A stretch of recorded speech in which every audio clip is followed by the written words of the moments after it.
नमस्कार साथियों, हिम जन जागरूक में आपका स्वागत है। हिम जन जागरूक में आज बागवानी विषय पे हम आज चर्चा करेंगे पंकज नेगी जी के साथ, जो बागवानी विशेषज्ञ है। और साथ ही साथ जो हिम जन जागरूक पेज है इसे आप लाइक करें और साथ ही साथ यूट्यूब चैनल को सब्सक्राइब करें। आने वाले समय में हम आपको बागवानी विषय पर भी चर्चा करते रहेंगे, साथ ही साथ यहाँ पर जो भी बागवानों की समस्याएं उस पर भी परिचर्चा करते रहेंगे। सर, सबसे पहले तो आपका हिम जन जागरूक में स्वागत है। धन्यवाद जी। नेगी साहब, जानना चाहेंगे क्योंकि ये जो बदलता परिवेश है बागवानी क्षेत्र में, ये काफ़ी ज़्यादा बागवानों को परेशान करने वाला हो गया है। बागवानी क्षेत्र में काफ़ी सारी समस्या दिन प्रतिदिन आती जा रही है और जो अभी इस बारी का मौसम है वो अनुकूल नहीं चल रहा है, तो इसके बारे में आपका क्या कहना है? देखिए, इस बार सर्दियों में तो ना बर्फ़ गिरी है जी, और ना ही बारिशें हुई है ढंग की जी। तो विंटर्स तो थे ही नहीं, सर्दियाँ तो ऐसी थी नहीं जैसे सर्दी होती है। चिलिंग ऑलमोस्ट पूरी हो गई थी क्योंकि ठंड तो थी। और जब बारिशें शुरू हुई तो फ्लावरिंग के टाइम हुई।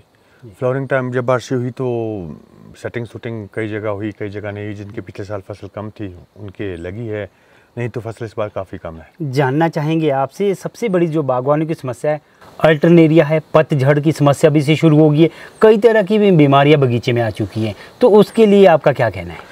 जो ह्यूमिडिटी होती है या नमी बोलते हैं हम जिसको जी, वो ज़्यादा हो और वेट हो में, जैसे पत्ता गीला रहे जी, तो उससे बीमारियाँ ज़्यादा फैलती है। जी, हाल हमारे बगीचों में रहती है या सेब की डंडियों में या फिर पत्तों के रूप में या फिर पेड़ों के तने में जो रहती है बीमारियाँ टहनों में, वो जब इनको वेटिंग पीरियड प्रॉपर मिलता है तो ये रिलीज़ होते हैं स्कैस्कोपोर्स, जैसे स्कैब के भी होते हैं, तो वो ज़्यादा रहा और थोड़ा बहुत लोगों को स्प्रे करने का मौका भी नहीं मिला।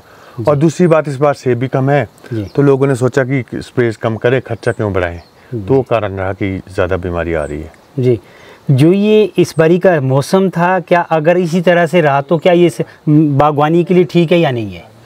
नहीं, जो तो मौसम है इस तरह का, ये कुछ ठीक नहीं चल रहा है जी, क्योंकि हमारे को फ्लावरिंग के टाइम थोड़ा सूखा चाहिए होता ताकि पॉलिनेशन हो पाए। जी, फिर आगे नमी चाहिए होती है, थोड़ी बहुत बारिशें आ जाए, बौछारें आ जाए, हमारे को सूट कर जाती है।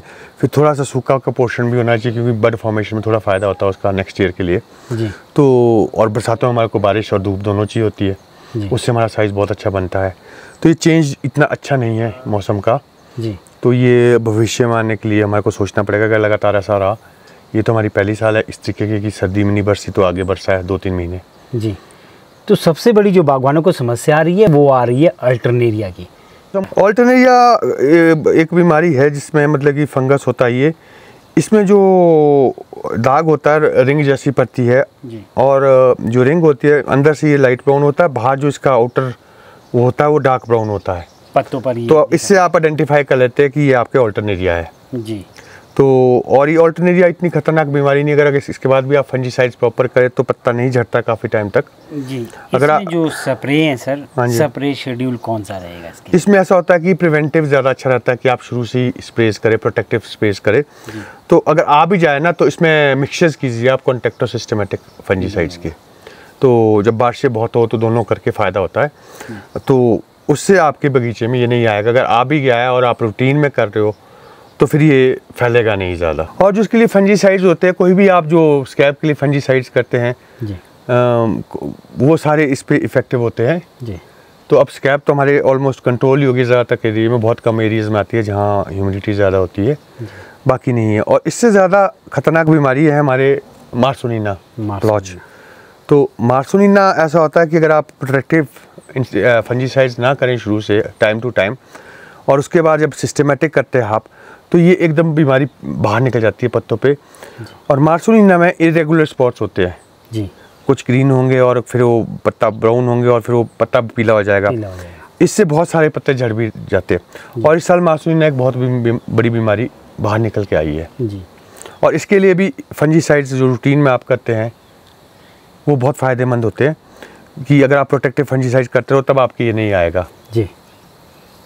अच्छा, इसको आप जैसे बताया कि आपने इसको फंजीसाइड और इसके साथ आपका कांटेक्ट भी होना चाहिए सिस्टमेटिक, कौन सा इसमें दोनों कॉम्बो होने चाहिए या सिंगल ही फंजीसाइड? नहीं, दोनों होने चाहिए। होता क्या कि सिस्टमेटिक आपकी बीमारी अंदर की बीमारी ऑलमोस्ट बाहर निकालेगा सिस्टम में जाके जी। फिर आगे की प्रोटेक्शन जो है ना आपके अगले 10, 15, 20 दिन की अलग अलग दवाई अलग अलग देती है।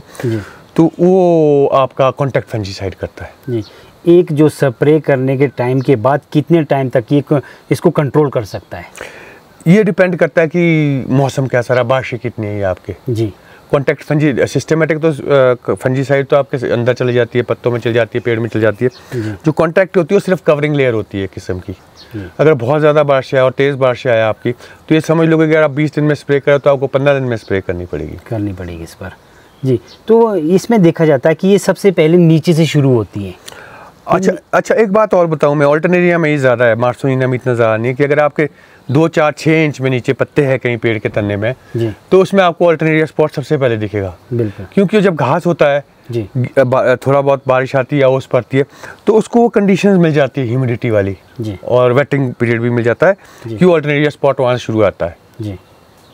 तो कुछ एक बागवान चाहेंगे कि अगर वो कि स्प्रे का जो शेड्यूल आपने, एक तो हमारा इसके रहता है हॉर्टिकल्चर का, दूसरा अगर आप भी अगर सुजेस्ट करना चाहे कोई इसमें रासायनिक कौन कौन से साल्ट बेटर हैं? देखो, पिछले 3-4 साल से ना एक बीमारी और आ रही है हमारी, जिसको ब्लैक रॉट बोलते हैं। जी। आपने देखा होगा काले काले स्पॉट्स आते हैं सेब में, सेब के ऊपर आते काले काले स्पॉट्स, और उसको हम बोलते हैं ये ड्रॉट स्पॉट्स है जी। वो ड्रॉट स्पॉट्स नहीं, वो ब्लैक रॉट है जी। वो बहुत हो गया हुआ है हमारे। और एक और बीमारी आ रही है जो एजिंग हो रही है, ब्राउन हो रही है हमारे कोने, उसी यानी कि जो पत्ती के कॉर्नर है उसको वो ब्राउन स्पॉट्स आते हैं कोने में बाहर, और ज्यादातर ये ग्रे कलर के भी आते हैं। हाँ, छोटे पत्तों में ज्यादा, जिसको हम ब्लाइट बोल रहे हैं जी। इन दोनों बीमारियों के लिए क्लोरोथेलोनिल बहुत अच्छा सॉल्ट है जी। और जो ब्लैक रॉट आ रही है, ब्लैक रॉट इसलिए होता है कि अगर आपने बगीचे की जो नीचे आपकी लकड़ी रह गई, या फिर आप जहाँ ढांग लगाते हैं लकड़ी इकट्ठी करके, वहाँ ज़्यादा होगा, वो वहाँ पर ज़्यादा। हाँ जी, हाँ जी। तो फंजीसाइड जितने भी है सब इफेक्टिव है इस पे, मार्सोनिना और ऑल्टरनेरिया पे। ऑल्टरनेरिया में सिस्टमेटिक फंजीसाइड ज़्यादा इफेक्टिव होते हैं जी।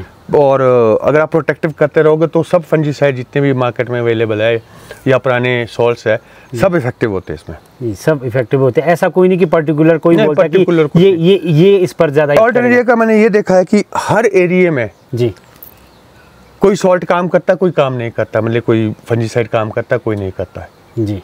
तो हर एरिया के लिए अलग अलग इफेक्टिवनेस है ऑल्टरनेरिया की। मार्सोनिना में तो सब इफेक्टिव होते हैं। तो ऐसे में बागवान परेशान हो जाएंगे, तो कैसे करेंगे बागवान? तो फिर जो सिस्टम ये है कि आपने एक स्प्रे की है जी, वो रिपीट नहीं करनी है जी, कि अगली बार दूसरी फंजीसाइड करो जी। और अगर आप रूटीन में फंजीसाइड करें तो आपको कोई प्रॉब्लम नहीं आएगी। और कॉन्टैक्ट होती है कि आगे का कवरेज मिले जी। तो वो कॉन्टैक्ट इस बार लोगों ने बहुत कम की है, क्योंकि सेब कम है और सिस्टमेटिक फंजीसाइड सस्ती है ज़्यादातर, तो वो नहीं कर पाए। और जिसने की भी है इस बार, मैंने जो सुनने में आया, सिस्टमेटिक फंजीसाइड पे ज़्यादा जोर रखा है लोगों ने जी। तो यानी कि अब जो ये बदलता परिवेश है, और साथ ही साथ आपने जो अभी ये शेड्यूल भी बताया और इस तरह की स्प्रे करना, और मेरे ख्याल से ये अब जुलाई शुरू हो रहा है, तो जुलाई मंथ में कौन सा स्प्रे शेड्यूल अब आगे बागवान? और देखिए, अगर तो आपके बहुत बड़ी शिकायत है ऑल्टरनेरिया की, समझो चाहे या इसकी समझो क्या बोलते हैं मार्सोनिना की, या आपके स्कैब स्पॉट्स आ गए जी, तो उसको जलाने के लिए स्पेशली ऑल्टरनेरिया और स्कैब के लिए फ्लूज़ेराज़ोल नाम का एक केमिकल होता है जी। वो उसको वहीं जला देगा स्पॉट को, और वो फैलने नहीं देगा। तो उसकी रेशो क्या रहेगी सर? और 20 और 30 ml के करीब पड़ता है एक ड्रम में, वो 200 लीटर वाटर में 200 लीटर, हाँ, वो वहाँ जला देगा। फिर उसके बाद हफ्ते 10 दिन बाद दूसरी फंजीसाइड आप कर सकते हैं। स्पेशली स्कैब के लिए बहुत इफेक्टिव है। अगर आपको केमिकल नहीं मिलता है तो आप हाइड्रोजन पेरोक्साइड भी कर सकते हैं स्कैब के लिए, क्योंकि जो स्पॉट्स आ गए हैं वो उनको ख़त्म कर लेगा जी। यानी कि हर जगह ये उपलब्ध होता होगा? हर जगह उपलब्ध होता है ये तो जी। तो ये जो आप स्पॉट बता रहे हैं पर्टिकुलर उसी पे स्प्रे करने या ऑल? नहीं, पूरे बगीचे में करो आप, पूरे बगीचे फंजीसाइड है ये तो, फ्लूज़ेराज़ोल तो जी। और एक बीमारी और भी है जी, आपको दिख रहा होगा कहीं आपके ब्राउन पत्ते हो रहे हैं, साइड से मुरझा रहे हैं, छुट-पुट पत्ते हो रहे हैं, वो भी नई ग्रोथ में हो रहे हैं निचले पोर्शन में जी। तो वो इसलिए हो रहे हैं कि उस पर आप पैनिक मत करें, डरे मत। वो जब ग्रोथ ज़्यादा होती है आपके पेड़ों में तो उनको पूरा कैल्शियम नहीं मिल पाता है। अमूमन देखने को आ रहा है इस साल की। और वो पत्ते भी थोड़े लाइट ग्रीन कलर के होते हैं उस टहने में, जिसमें वो ब्राउन हो रहे हैं साइड से। वो कोई बड़ी बीमारी नहीं, वो पत्ते झड़ के खुद ठीक हो जाता है। और उसके लिए स्पेशली कैल्शियम की स्प्रे करने की ज़रूरत नहीं है, क्योंकि वो बहुत ज़्यादा ग्रोथ की वजह से जब ग्रोथ रुकेगी वो सब कुछ ठीक हो जाएगा जी। अच्छा, जिन बागवानों की ये मार्सोनिना की समस्या आ गई है, तो ये कितने दिन में प्रोटेक्ट हो जाएगा एक स्प्रे करने अगर आप फ्लूज़ेराज़ोल करते हैं तो एकदम ही वो झाड़ देगा पत्ते जो खराब है जी, बाकी आपके पत्ते बिल्कुल ठीक रहेंगे जी। और उसके बाद हफ्ते 10 दिन बाद दूसरी फंजीसाइड कॉन्टैक्ट सिस्टमेटिक कीजिए, तो ये बीमारी आपके साल के लिए कंट्रोल हो जाएगी जी। अच्छा, एक गांगटा जी एक बात और बोलना चाहूँगा मैं आपको, जैसे स्कैब होगी, आपके मार्सोनिना हो गया, ऑल्टरनेरिया होगा, ये पिछले साल से इसका कंट्रोल शुरू करना पड़ता है, जब पिछले साल आपके पत्ते झड़े जी। अच्छा, नेक्स्ट ईयर के लिए, क्योंकि इन्फेक्शन सारा और स्कैब भी होगी, इन्फेक्शन वहाँ से शुरू होता है जब आपके पत्तों में बीमारी होती है, वो झड़ते हैं जी। और हम क्लीन कल्टीवेशन करते हैं कई बार कि साफ कर लेते हैं पत्ते, बिल्कुल सफाई, वो कुछ नहीं करनी है जी। क्योंकि अगर कोई बीमारी आ रही है आपके बगीचे में तो नेचुरल वे होता है उसका कि उससे उसको मारने के भी, जैसे कीड़े के लिए प्रीडेटर होता है जी, वैसे फंगस के लिए फंगस भी होता है जी। तो वो हम ख़त्म कर रहे हैं, रेजिस्टेंस जो है हमारी पेड़ों की या इन्वायरमेंट की, हम ख़त्म कर रहे हैं, बिल्कुल साफ़ करके पत्ते जी, ज़मीन से निकाल रहे हैं, झाड़ू दे रहे हैं, जला रहे हैं। अच्छा। तो अगर आप उसी में रहने दो, एक किस्म का इनको सेल्फ प्रोटेक्टिव सिस्टम बन जाएगा जी। आपने देखा होगा मेरे बगीचे में एक भी पत्ता मार्सोनिना नहीं है, ना कहीं ऑल्टरनेरिया है। नहीं, आपके बगीचे में नहीं है। पर फिर उसको प्रोटेक्शन के लिए कैसे उसको मैनेजमेंट करें? उसके बहुत सारे तरीके होते हैं जी। एक तो जब 70-80% पत्ता झड़ता है या फिर आपके अभी भी झड़ जाता है, कईयों के जुलाई में शुरू, तो कईयों की ऐसी प्रॉब्लम है कि 4-5 साल से झड़ रहे, जुलाई में सीजन में झड़ जाते हैं, या तो उसके ऊपर चूना छिड़क दीजिए जी। चूना pH हाई कर लेता है जी, तो बीमारी नहीं फैलती है, या उसमें ड्रम में 15 किलो यूरिया डाल के स्प्रे कर लीजिए नीचे पत्तों पे जी। वो आप 2 बार भी कर सकते हैं, एक जब आपके 70-80% पत्ते झड़ गए, एक मार्च अप्रैल में भी कर सकते हैं पत्ते आने से पहले। जो सॉइल में या पत्तों में है या उसमें इन्फेक्शन होगा सारा ऑलमोस्ट 90% ख़त्म हो जाएगा। अब आप सोचिएगा पर 90% बीमारी पिछले साल की कम होगी, 10% से लड़ना आपने। अच्छा, कई लोग ऑर्गेनिक पे जा रहे हैं जी, तो वो बोलते हैं हम यूरिया नहीं करेंगे, तो मैं ये बोलूँगा गौमूत्र लो जी, उसकी स्प्रे करो नीचे। ये कब होती है? ये भी उसी टाइम होगी जब पत्ते में इन्फेक्शन आपके झड़ रहे हैं, झड़ गया 70-80% पत्ता, उस पे पत्तों पे करनी है। अगर आपके बगीचे में 10 ड्रम, ये सेब तुड़ान से पहले भी कर सकते हैं, सेब तुड़ान के बाद? और नीचे तो आप कभी भी कर लो, इन्फेक्शन ही रोकना है जी।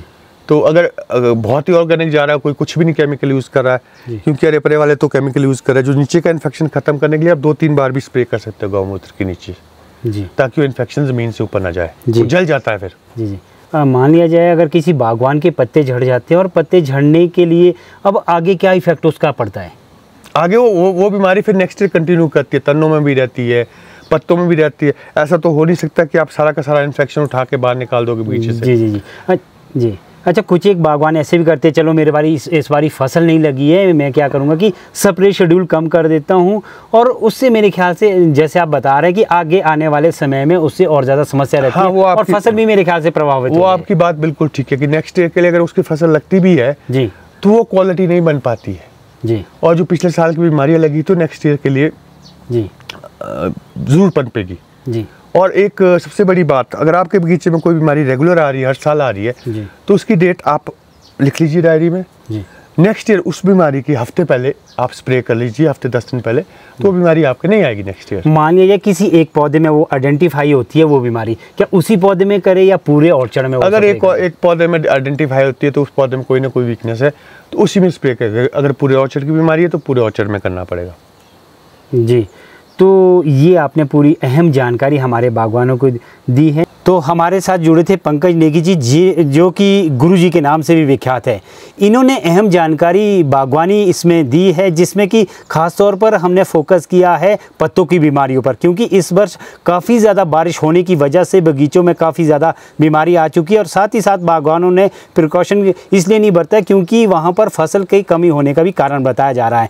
तो पंकज नेगी ने काफ़ी अच्छे ढंग से तरीके से बताया कि इसके लिए आप क्या कर सकते हैं, कौन सी स्प्रे कर सकते हैं और कौन सी आपको यहाँ पर एहतियात तौर पर सावधानी बरतनी होगी। पंकज नेगी जी, आपका बहुत बहुत धन्यवाद हमारे चैनल से जुड़ने के लिए, और आगे भी हम आपके बीच में पंकज नेगी जी के मार्गदर्शन के तौर पर आपको यहाँ की जो भी बागवानों की समस्या आप हमें बताइए, आप कमेंट के माध्यम से बताइए, हम इस कमेंट को आपको पढ़ेंगे और वही कमेंट के माध्यम से हम इनसे जानकारी जुटाएंगे कि आखिरकार बागवानों को क्या क्या समस्या है। जो भी आपकी कोई समस्या बागवानी से संबंधित है, हम पंकज नेगी जी से उसको सामने रखकर बातचीत करेंगे।